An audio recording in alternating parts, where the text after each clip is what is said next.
Welcome. My name is Gabe Dalporto and I'm the CEO of Udacity.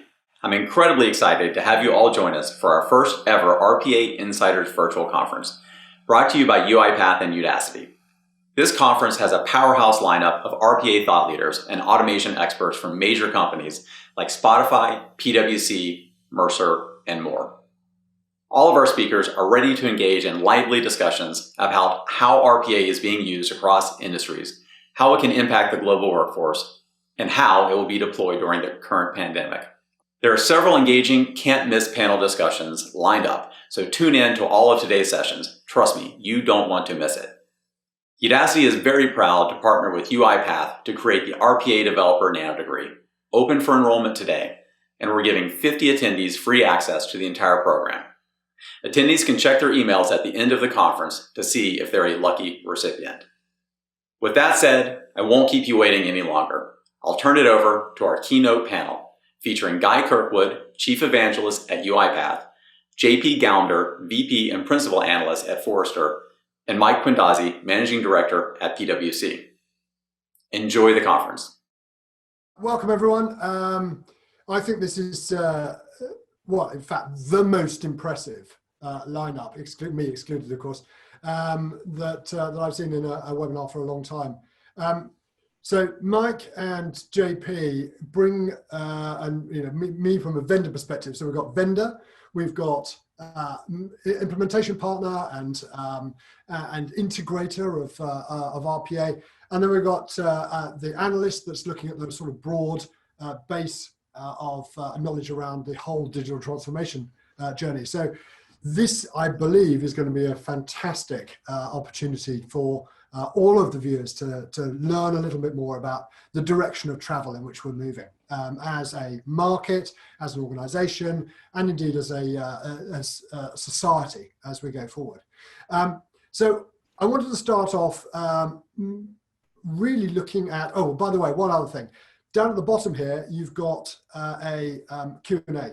So as questions occur to you, I'll keep the Q&A box open and we'll answer the questions as they come in live, rather because I don't want it to be you being talked at by us, but it's much more going to be a conversational type thing. So the first thing I want to cover is this time.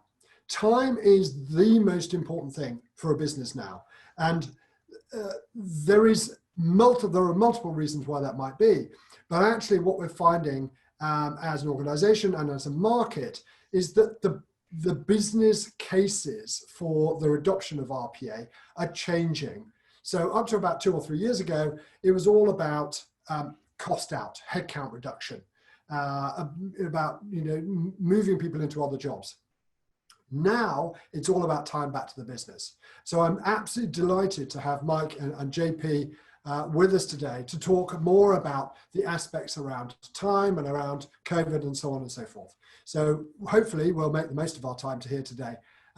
So let's move to the elephant in the room, COVID-19. So Mike, do you tell us a little bit about what you are doing within PwC and what PwC is doing at large with regards to automation and COVID? Well, first of all, thanks so much for having me here, Guy, and it's just a pleasure to be with you all today.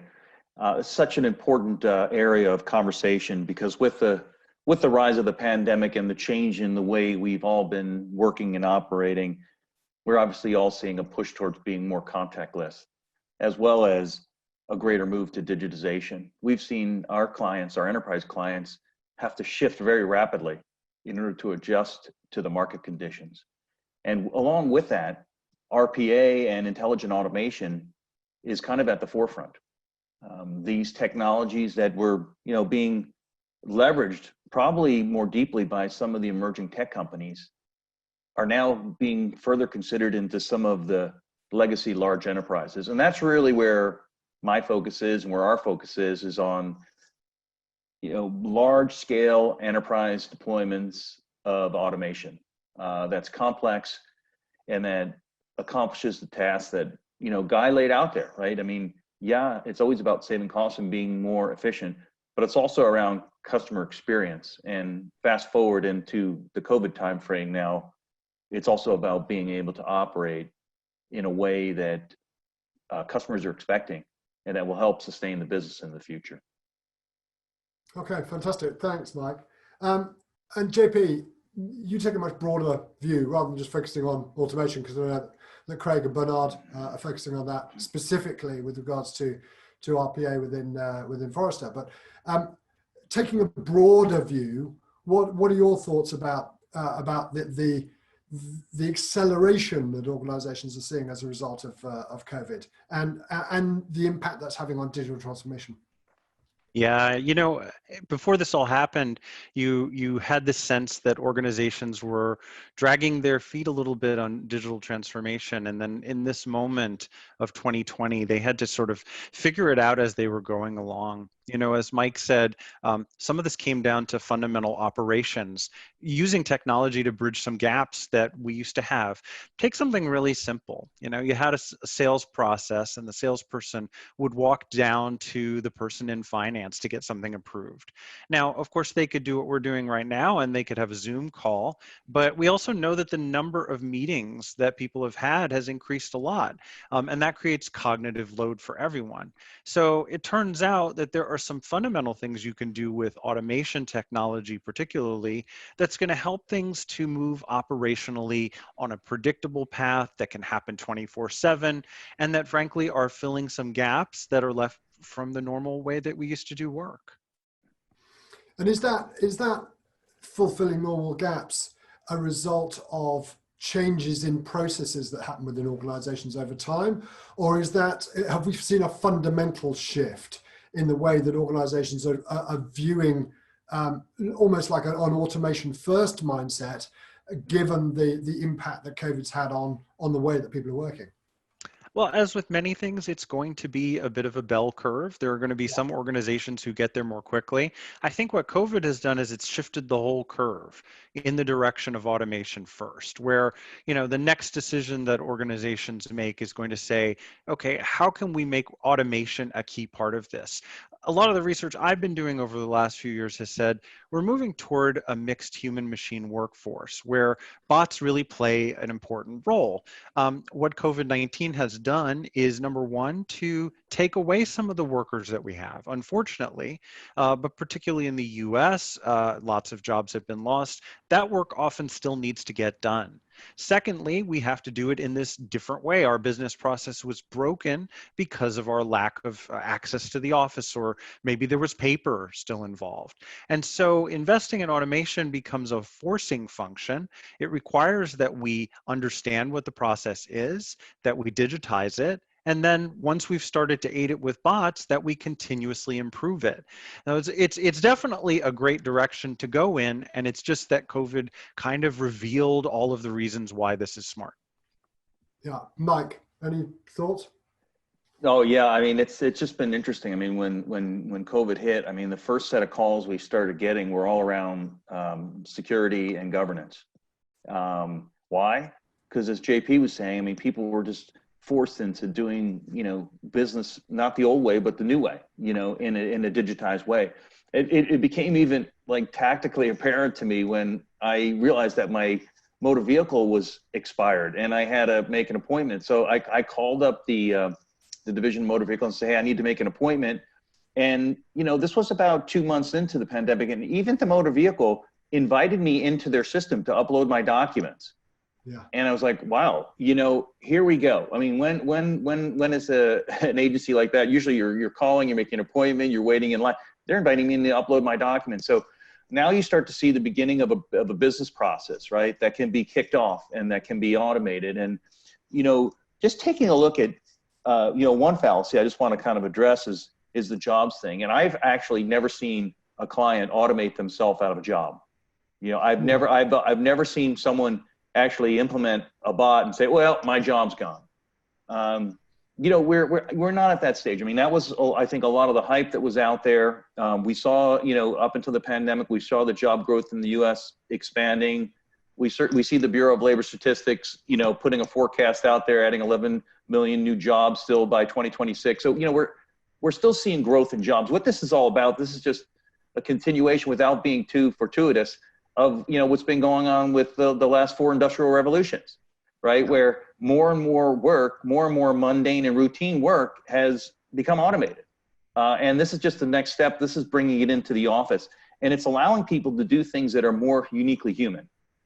So if people are holding on to, some secrets on the way that they do their job, we're talking to people about a citizens-led effort, right? A bottoms-up approach to automation, where we take a look at what could you be doing to improve your efficiency, right?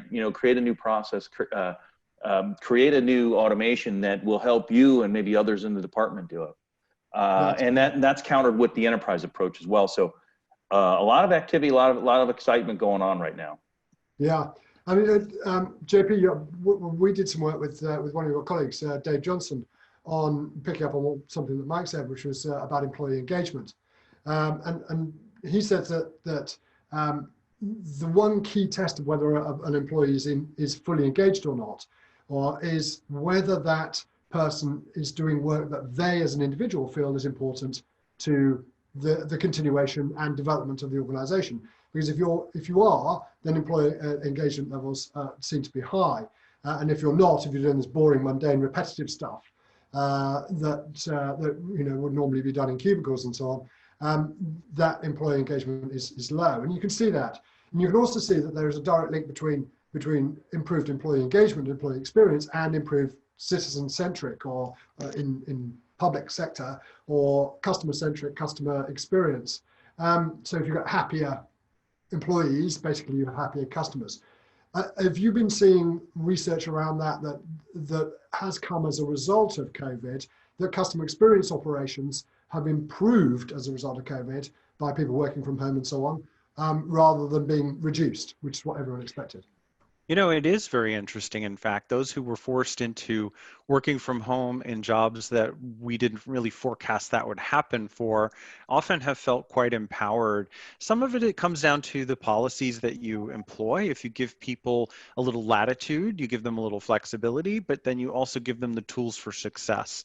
And by augmenting people with something like RPA or some related technology that allows you to take very, very predictable tasks that are often done, take them off the task of that worker, let them focus on something else. If you're talking about call center people, for example, they often have to log into multiple systems. And when you have to log into these systems, your attention is not focused on the conversation you're having in real time with the customer.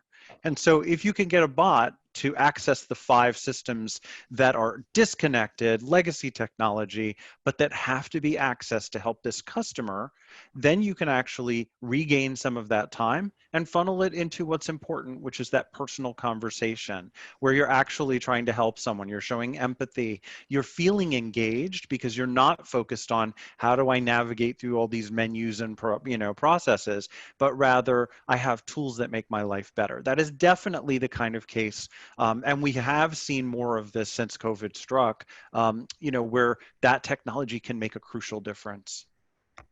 Super. So you mentioned about not only RPA but synergistic technologies, which brings us on to hang on, I've clicked off that. Let's do that. Brings us to hyperautomation. So I mean that's actually a Gartner word, so apologies for swearing in front of you, JP. But the hyperautomation is a combining of tools. There's a reason I've got this picture here. So for anyone that doesn't know, this is a Venn diagram, and this window is stained glass window is from Gonville and Caius College in Cambridge, where John Venn was fellow and president of Gonville and Caius. And so they've got a stained glass window, and it's quite a good representation of hyperautomation, because you've got all these different technologies, AI and RPA and testing and and CRM and ERP. These technologies are never going to come together in one blob in the middle. You're not going to have a single organization that's responsible for all of them. But what they are doing is moving very gradually closer together, and it's where they overlap. That's where RPA and AI sit, and that's where hyperautomation sits.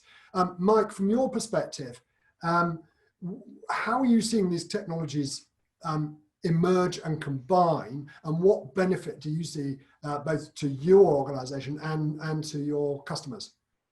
Well, it's truly fascinating. Actually, JP hit on kind of one of the key elements, which is the ability to ubiquitously work across multiple applications, right? Yeah. I mean, the world has taken a couple of swipes at automation in the past, ERP vendors or business app vendors, the cloud providers, and putting that automation into the systems is great, and it's interesting and it's exciting. But to be able to work more ubiquitously like a human would on a browser, and also being able to pull intelligence through APIs and other services, I mean, the opportunities become endless.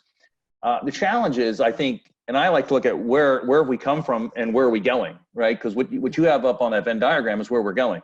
Where we've come from is really a humble beginning, not an enterprise class beginning, but a humble beginning of software macros, of desktop automations, of optical scanning, and rules engines, into some BPM, right? To a world where, humans again are more needed than ever, because to actually think through how to set up the automation, how to bring in the intelligence, is extremely complex.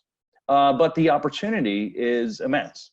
And so, creating that center of excellence in an enterprise is really one starting point. And the center of excellence needs to be around the technology and around the governance. And we need to keep the business units and the functional expertise at hand. We can't take that away from the folks that are closest to the business.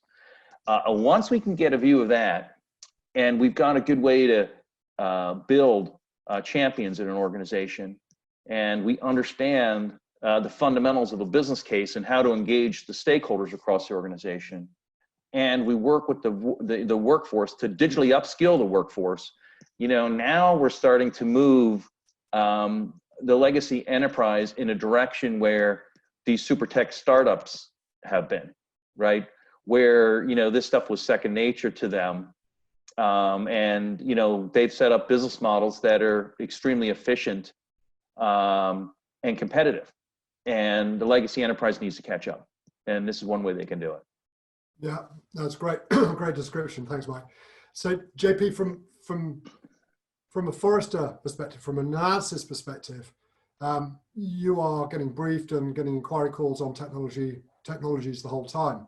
Are you seeing that the startups are accelerating faster now, or is there still a barrier to entry for these type of technologies that makes it difficult for them to push through? And if so, what's your advice for them?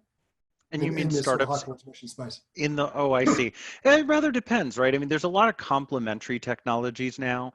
If you were doing something, Mike mentioned optical scanning. So let's say you were doing OCR and you were, taking documents and you were building a data set using natural language understanding to translate some really particular kinds of documents into usable data that a bot could operate on. That would be a really interesting play, right? I mean, there's lots of companies who are doing that in aggregate, but oftentimes it comes down to proprietary data. Maybe you're targeting a vertical industry where there's a lot of acronyms and a lot of terminology, and that the context really matters. So I do think that there is an opportunity to plug in, if you are starting up a business here, the availability of APIs makes this possible, the handoffs within the software and the workflow. And I do think that, kind of augmenting the intelligence of a RPA bot becomes a really important part of this. Our view at Forrester is that this will be the big engine that drives RPA forward in the next decade, right? It really is not just the sort of capabilities of the bot, but the bot as it operates in an ecosystem that is surrounded by machine learning and natural language understanding and computer vision and other things that will help it to be smarter and take on more tasks along that way. Which brings us neatly to scaling. So Mike, the entire, the adoption rate of automation is expanding dramatically. So just UiPath has got 65% of the Fortune 500 organizations as customers. but it's lumpy. So the adoption rates are vary between country, and it has nothing to do with technology. So in Japan, for instance, the adoption rate is stratospheric. It's 80%. Why? It's because the Japanese population peaked in 2010. So the entire Japanese population is falling in number. The people of my age and older are retiring, so the baby boomers are retiring. And what that means is that the average Japanese worker works 60 hours a week, and the Japanese government defined dangerous levels of overwork as more than 106 hours a week. So there's actually a word in Japanese which is karoshi, which means to work oneself to death, or death, suicide through overwork, and that happens. So what we're seeing in Japan in terms of adoption is it's going to be replicated in every industrial and post-industrial nation just as a result of demographics. So in your experience, in PwC's experience, how do you go about scaling that activity within the organization so that they can cope with the changes in demographics?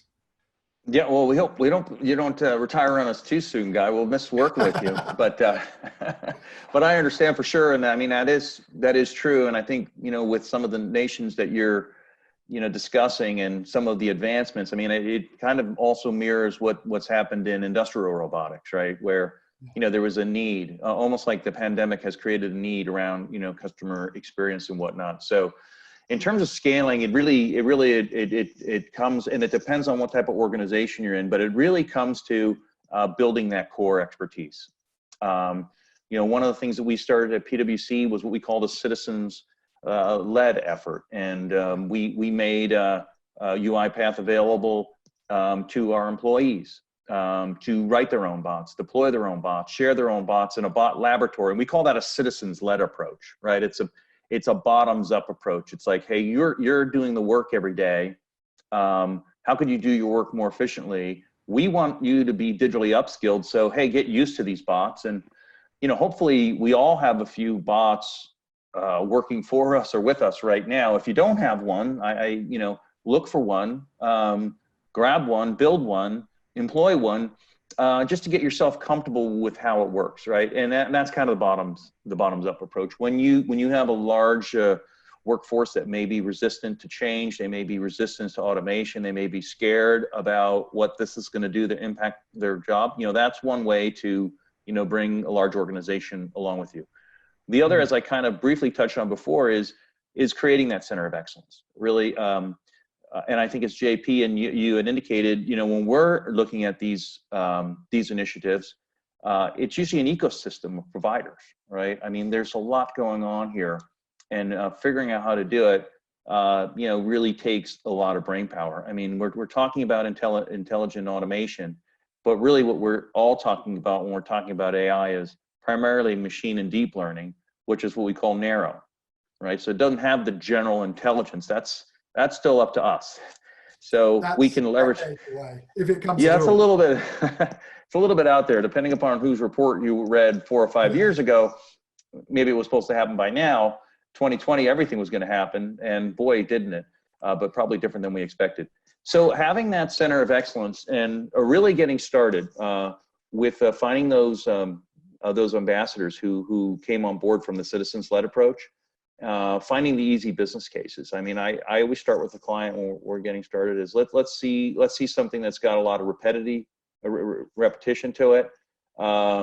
Let's go after the easy ROI, because what you got to do is you got to build stakeholders, right? Yeah. And usually the stakeholders, the ones who are holding the purse strings, they've been at this for a while. They know how to tightly run a business, but some of the technologies may be newer to them, right? And they may not fully understand what they can do and how they can work. What you want to avoid is a runaway issue, because the greatest thing about when you build a bot factory, you build a digital workforce, is to watch it work, to watch all the work that it can do and at the speed it can do. Yeah. But I kind of equate it to a garden. When you first plant a beautiful garden, you put down a little fertilizer, everything's coming up great. But if you go on a vacation for a year and come back, that garden probably doesn't look the same.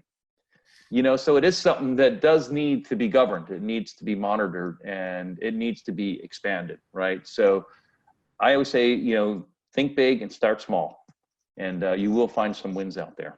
Fantastic. Well, let's take that garden analogy, JP. bane of any British driver. In fact, I heard that the New Yorkers describe Britain as driving on the left, whereas New Yorkers drive on what's left. And so they see a lot of cones around. But in terms of the obstacles, in terms of the garden, if you like, how do you stop the weeds coming up? What are the weeds that you see in organizations in the research and the inquiry calls that you've had from customers, and how do you advise them getting over those obstacles? I think there's 4 categories that we need to think about in brief. The first is, of course, the technology itself. The technology itself is something that's very discernible. It's fixable. It's something that can be discovered. So let's set that one aside. That leaves us with 3 things that are outside of the technology itself. Those are your people, your leaders, and your organization. And Mike referenced a little bit of this implicitly.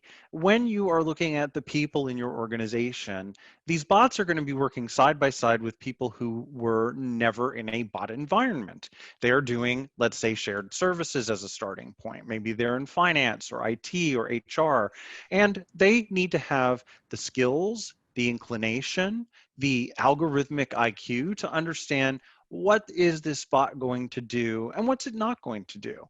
How should I interact with it? What's my role vis-a-vis this bot? So that's a new relationship. So cultivating some of the soft skills around my skills, inclinations, and understanding of this process is important.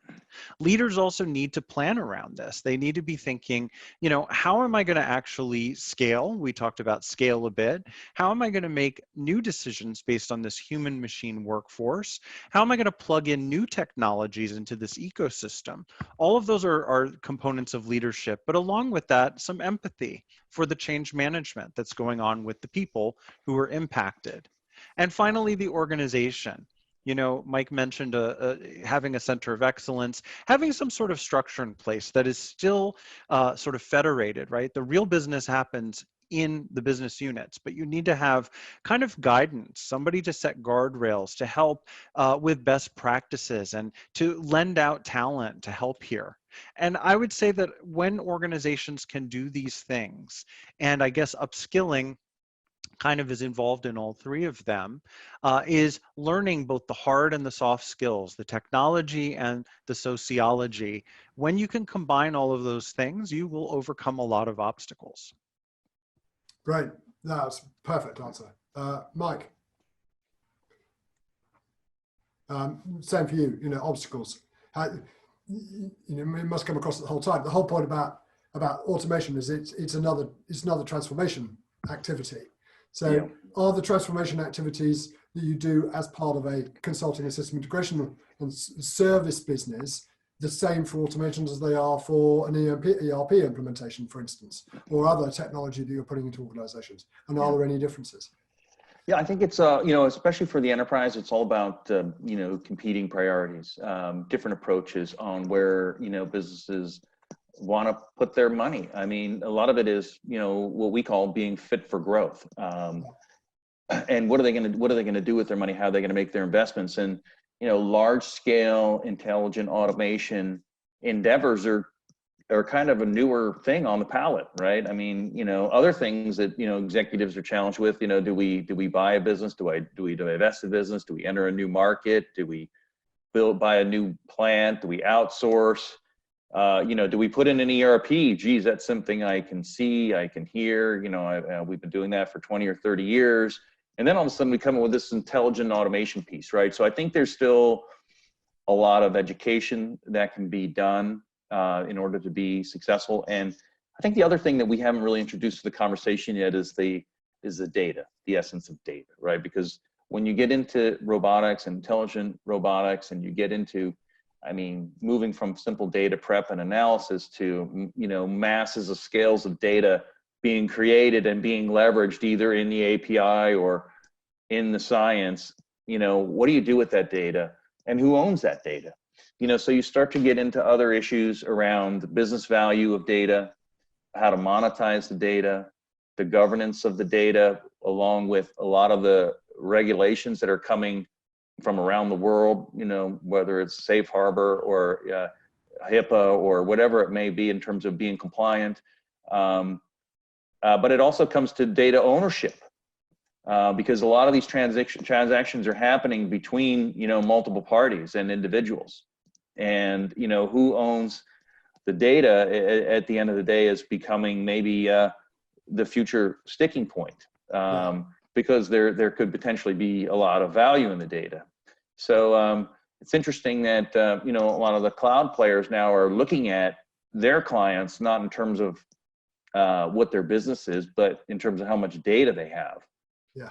And when you have more data, being able to sort through that data and do stuff with that data and navigate that data and transact on that data, it becomes more and more complex, again, lending itself to the conversation we're all having here today.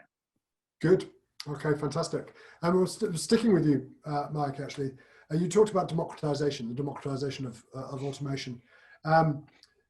If you wind back sort of to the late 70s, early 80s, Bill Gates said that he envisaged a time when every household and every desk would have a computer. And by the way, he got laughed at. We now think, and our investors think, and the market now thinks, and I'd be interested in your views on this, both of you, that we're moving towards, we're nowhere near there yet, but we're moving towards a robot for every person. So partly what we term as unattended, to do the stuff you never want to see again, that boring, mundane, repetitive stuff that we talked about at the start, but partly using hyperautomation, using the AI elements to help you to do the stuff that you do want to do, because not everyone can be kings and queens. So there are a lot of us pawns around. So do you think a robot for every person is a reality? And if so, what are the mechanisms that organizations need to think about in order to achieve it? Well, I definitely think it is, and I think it's happening right now. I think it depends in what form, right? I mean, we're seeing the rise of virtual assistants and the natural language processing, right, where voice is becoming kind of the new UI to the internet. So I think as the interface to the internet becomes more and more ubiquitous for individuals, they're going to want more and more done. Again, it's going to be, who can figure out what the consumer wants, when and where, and get them to adopt it. If you're looking at a consumer-based approach, right, versus enterprise-based approach. And then as you have it do more and more complex things, it's going to take more time and planning. So I definitely think it's there. I think it's up, right? It's up to the individual right now to adopt and learn and grow and accept, and maybe take a break once in a while too, if you've had too much digital. I mean, I know probably a lot of us out there have been sitting in front of our computers for 4 or 5 months, and so after a while you do need to take a break as well. But being able to take a break, and I know, and yeah, exactly. But it is nice to have. It is nice once you've had some robotics working for you in a productive way. It's not even fair. I mean, if you want to be more competitive in the marketplace, if you want to drive more value, it's not even fair to the competition. So I just kind of urge everybody out there who's listening, who's watching, depends how far you're into it, see how much farther you can take it, see what you can adopt for yourself, and think about it in the context of your role. And I think a lot of the points you made earlier, Guy and JP, it's not just about cost, it's about efficiency, but it's also about experience. And experience at the end, what we're finding out with everything, is going to win over. Because how a person feels about a process or about a purchase or about a transaction or about an interaction is the biggest determiner whether they're going to come back or not. Yeah. And I think automation is got a long opportunity to help improve on that. JP, what are your thoughts on a robot for every person? I think it's going to be a mixed picture. I think there will, of course, be these unattended scenarios where we look at a particular business workflow and we just say, this is something that needs to just be done on a highly automated basis. There'll always be a human in the loop, but, there's a lot of data entry and very simple things that we simply shouldn't be doing, password resets in the IT department, or, giving you a summary of your benefits when you email, the HR department. There are processes that need to become more machine-centric. It's simply not worth anyone's time to do those things. But that said, I think that there are so many rich possibilities when you add a bot to a person. And that will work under the following circumstances, right? That the person who designs the bot is either the user themselves, as Mike was suggesting, democratization, or it was designed on their behalf with a deep understanding of their employee journey and their role. And so how they move through the world, what kinds of processes they're doing. Oftentimes we can find these moments during the day where you could save 6 to 8 minutes. And you get 6 to 8 minutes to think more creatively, to exercise your judgment, to pick up the phone or get on Zoom with a customer. There are so many ways that you can, to your point earlier, Guy, about reclaiming time, a lot of it comes down to that as well. So as a person, most of us, I think, will benefit at some point from automation, from a bot that can do things on our behalf. And by the way, it might not be one bot, it may be different bots that we interface with at different times as again, appropriate during our employee journey. Yeah, great. Which brings us to the big question, the future of work. Prior to COVID, everyone had their sort of future of work plans and then sort of ripped them up and threw them in the bin, so had to start again. So if everything is connected, if we're going to be living in a world where technology and humans work together, what do you see, JP, as the future of work? I mean, from my perspective, I think the number of people who are going to be involved in running organizations, so within the corporate functions and within the sort of mid-office functions, the industry-specific functions, as you said, are going to be reducing over time as more and more of that becomes automated. But I think that the customer experience, the customer intimacy, if you like, is going to be one of the only differentiators, one of the very few differentiators for organizations, whether they succeed or fail. That's nothing to do with technology per se. It's all about transformation and culture change. That's what I think. What do you think? Well, let me put it to you this way. When I work with clients, I like to tell them there is no one future of work. The future of work isn't something that happens to your company. It's not a set of trends out there that sort of descend into your company. The future of work is an initiative that you build for your company and for your career. And so you're going to build a future of work that is appropriate for the problems that you have, for the customers that you have. Now, we also put out a report called The Future of Work is Now during the beginning of the COVID crisis, where so many of these things that we think of as future of work technologies like remote work, collaboration, bots, all of these things kind of accelerated out of a sudden need to solve very acute new problems. So bottom line is the future of work is it's a discipline that you engage in order to solve accelerating problems and challenges and in order to grow your company. And I think in the future, we will find that there will be more bots, there will be more AI. And by the way, to the earlier discussion, artificial general intelligence has been 20 years in the future since the 1950s. Forever. So we'll lay that one off to the side. But I think that everyone can tap into unattended and attended bots. Everyone can tap into natural language and machine learning and computer vision. Tap into these technologies to build new processes that help your employees to be more effective, more engaged, and to serve customers. Great, super. Mike, future of work. Well, I agree. According to Mike Quindazzi.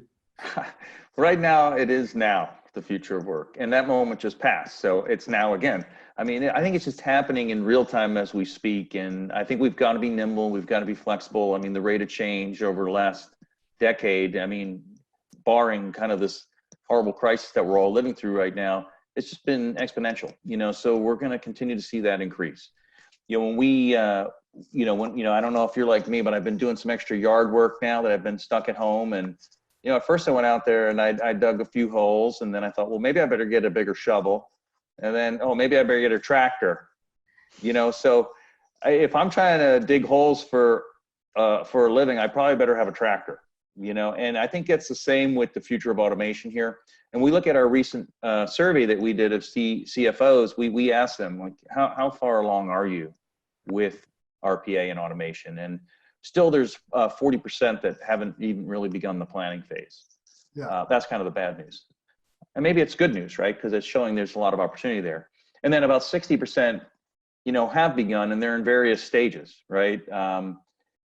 Increasing standardization, evaluating business cases, completing proof of concepts, working on deployments, managing deployments. So, 60% of the world is out there doing this already. And so there's still another 42%, and the 60% that's already doing it, it's got a lot more work to do as well. So. Okay, fantastic. We are just about spot on time. JP, anything else that we haven't covered that you wanted to, that we've missed, do you think? I think I just want to reiterate the idea that came out earlier, which is that oftentimes starting small is a good idea. I think Mike talked about it in terms of developing stakeholders, but for most of the culture change, which can be a challenge, right? People think, again, they think their job is going away. They are averse to just the change in general. If you want to build a new workforce that's high employee experience, that really, really feels like these tools are value adding rather than, something destructive, you have to prove it to people. And you start by, working with some particular problem, you build advocacy, and then you let that person whose job was changed testify to what happened and show that, oftentimes their job got better. I talked to a very large dairy company who wanted to put bots into their finance department because there was a lot of predictable work that was going on there. And one of the things that they were hoping to do is exactly what they achieved. A year later, their employee experience scores had increased significantly. And they attributed it to the fact that a number of processes had been passed on to bots. They were always done properly, right? There was a lot more auditing. They could be done 24/7 by the bots. They could be done with great accuracy. And there was an audit trail of, if anything did go wrong. And it just meant that a lot of the pain points of the jobs of those people were gone. So I think that it's about starting small. It's about putting the employee at the center of the analysis. And it's about then expanding. And there's a lot of expanding that is yet to be done. Fantastic. We are absolutely on time. Thank you, Mike and JP, very much for joining us. And thank you to Udacity for inviting us. And come back in 15 minutes. Oh, by the way, if anyone has got any questions, then I'm sure Mike and JP can share their email addresses. Mine's guy@uipath.com, and I'll send the questions on to JP and Mike. But coming up next is we're talking more about jobs. So how RPA can't replace jobs. So join us again in 15 minutes, but thank you both very much indeed. Thank you very much. Thanks, everybody. Thank you.